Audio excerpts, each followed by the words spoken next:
It's just kind of who I am. I want to pour into my team as much as possible, and I'm pretty in tune with my body. I can read a room pretty well, and so when I see we're lacking a little bit, you got to step up. But if we're good, you're just there to encourage and get people confident. Greetings to all, and welcome back to the Clark Update. I have a fascinating and thrilling day ahead of me. I have a video that all fans of Caitlin Clark will want to watch. Tell me in the comments if you're a true fan of Caitlin Clark by typing 100% CC. How many actual Clark fans are watching tonight is something I'd love to see, as not to waste any more time.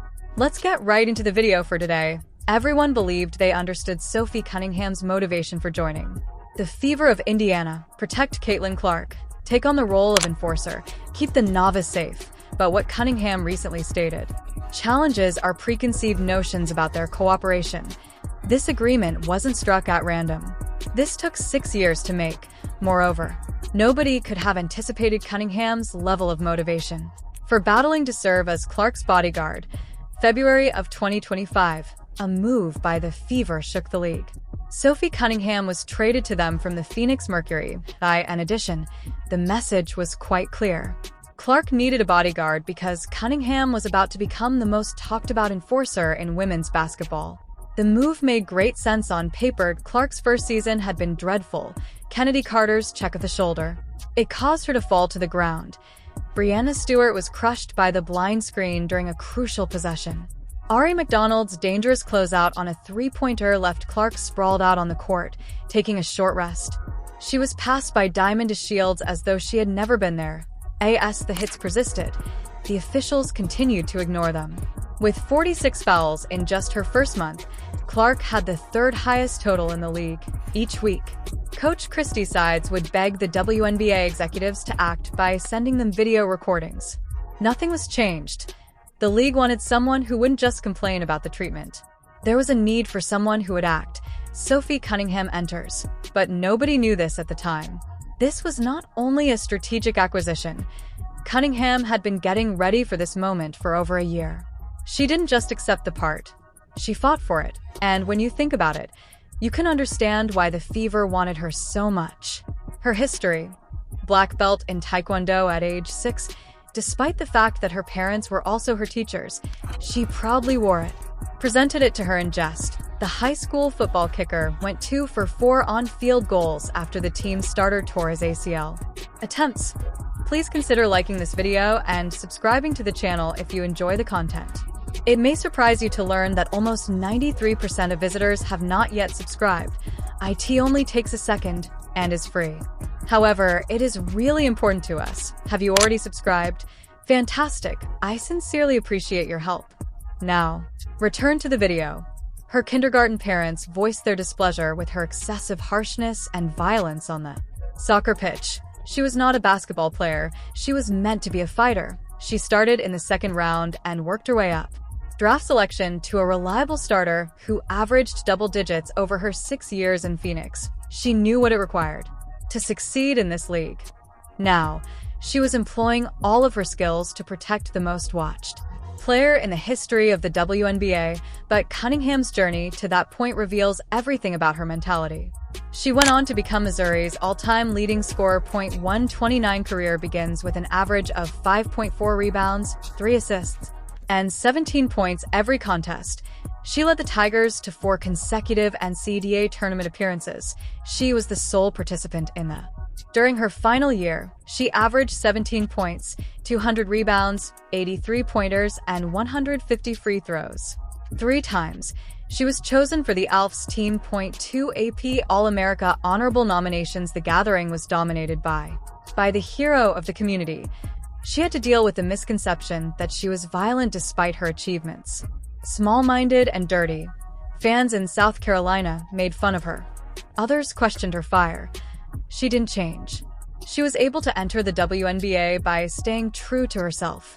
After that, Cunningham had to battle for every second of playing time. Becoming Phoenix's first pick in the second round of the 2019 draft, chosen 13th overall, she was not cast as the main character. Over the years, she's shown that she deserved it. In her first season, she came dangerously close to failing. The Mercury chose 3 rookies that season. Due to veteran injuries, Cunningham was unexpectedly placed in a role for which she wasn't certain she was ready. She ran the lanes, blocked out, and moved her feet on defense, giving every possession her best.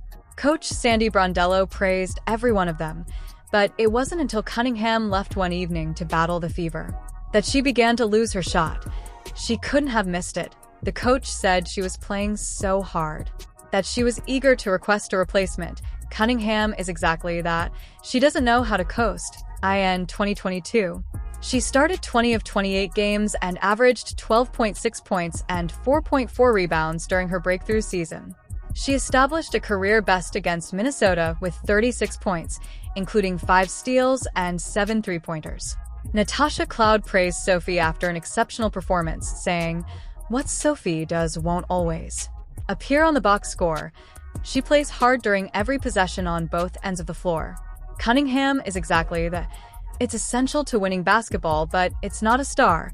She was crucial to Phoenix because of her hard effort, great attitude, timely threes, and hustle plays.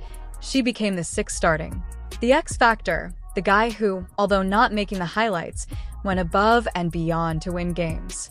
She has an unmatched clutch gene. Cunningham finished with 6 three-pointers and a career-high 21 points in the 2021 playoffs after beginning a comeback against them with 12 points in just the 3rd quarter. Liberty of New York. She used a dagger to re-establish Phoenix's lead in an 83-82 triumph with just over a minute left. 3-tie and 2024. Cunningham made the pivotal threes in the final minutes despite Kia Koppa's 38 points to aid in the team's 88-85 victory over Atlanta. Coach Nate Tibbetts selected her as the 6th starter, someone so vital that she might switch games without touching the ball for long stretches of time. She regularly delivered when someone dialed her number. Go back in time to June 17th, 2025 to Connecticut versus Indiana Fever on Sunday. The game was the one that immediately made Cunningham well known. When JCS Sheldon poked Clark in the eye during a furious confrontation, something inside Cunningham broke. Next was the most viral moment of the WNBA season. Cunningham jawed at the Suns bench in full enforcer mode, moving between players, getting in their faces, and making it clear that anyone who came into contact with her star would suffer consequences. The internet went crazy. The seats were empty and tensions broke out.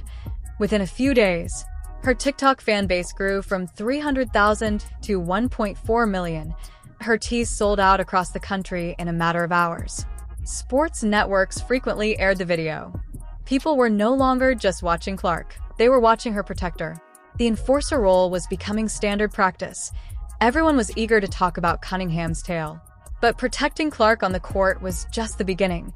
The league couldn't agree on Cunningham's next move. She went after the commissioner by herself. Kathy Angelbert, the face of the WNBA, is accused of telling players Caitlin Clark should be grateful for the platform the league gave her in meetings. If Clark owed the WNBA something for allowing her to take part, Cunningham would not allow it. She called Angelbert the most unsophisticated professional leader. Instagram sports. She didn't think twice. C is the sole reason people are familiar with Kathy. The shots were direct, she wrote, both deliberate and personal. During her debut season, Clark participated in 21 of the 24 games that had more than 1 million spectators. Cunningham stated, offering indisputable data to back up her assertions. One important factor was the Clark effect. In the WNBA's $2 billion media deal, which provided the league with exposure never seen before, ticket sales skyrocketed. Goods were flying off the shelves. The commissioner was acting as if Clark owed them something. Cunningham made sure everyone understood how archaic that sounded. The consequences didn't worry her. She spoke what needed to be said. Think about Clark's actual contributions to the league. She broke Pete Moravic's all-time Division I scoring record with 3,951 points throughout both of the men's. She became the first player to record a 40-point triple-double in women's and CBA competitions, the initial participant in the women's a competition to lose consecutive games with 40 points or more, the only individual in the first division to score 3,000 points, 800 rebounds, and 1,000 assists. She led Iowa to 2 straight national title games. The 2024 championship game was the highest-watched women's collegiate event, with 18.9 million viewers. Basketball match ever. Her jersey became the best-selling college athlete apparel item on Fanatics, surpassing Shatter Sanders. She was the first college athlete to represent State Farm as an ambassador among female collegiate basketball players. Her zero estimate, which ranged from $3.40 to $4 million, was the highest among players. The complete Iowa women's basketball program ticket schedule was sold out, and the program earned $3.26 million, the most in its history. She wasn't only a basketball player, she changed the game indefinitely. She went on to dominate the Wnba after that, a triple-double for the first rookie. Won Rookie of the Year, set single-game and single-season assist records, and shattered the rookie scoring mark, and was selected to the All-WNBA first team, but the league feigned appreciation.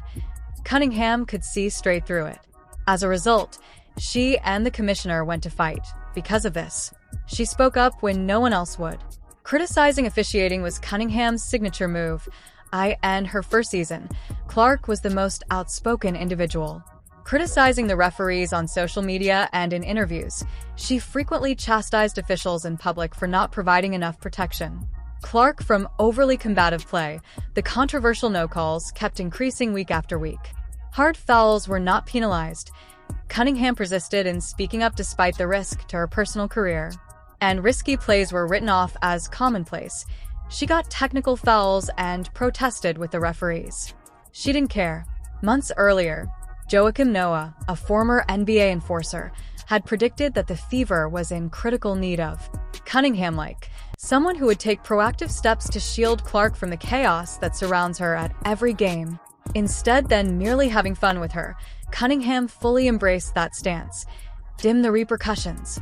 She assumed the voice that Clark couldn't.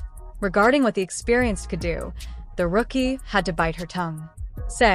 However, their relationship involved more than just conflicts and disagreements, a genuine friendship between Clark and Cunningham showed up at the most surprising moments. During a golf outing, for instance, Clark ridiculed Cunningham's spelling on Instagram. Cunningham responded by laughing and calling herself a fool, just two friends cracking jokes. No defensive posture, no ego. They caddied together at the Wnba prom competition, making jokes and using foul language as if. Instead of only being friends for a few months, they had been pals for years. They were captured on camera having fun together outside of the basketball court during unguarded moments. The enforcer persona and the camaraderie were real. They weren't just teammates posing for pictures, they truly liked each other.